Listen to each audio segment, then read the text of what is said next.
জাননে ওই বদন ওই পেকতে মজা হে দু পেকতে নিচা হে 3 নম্বৰ পেকটো পালে হৈ যাম মই ৰজা মোৰ খিতানৰে গাৰু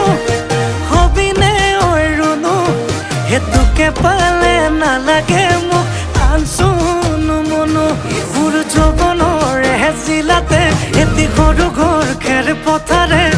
সাজিমে মই তোৰে লগতে ঐ দেহি পাহাৰ বগাই বগাই চেনি মাই কপৌ ফুল নানোগৈ চেনি মাই খোপাতে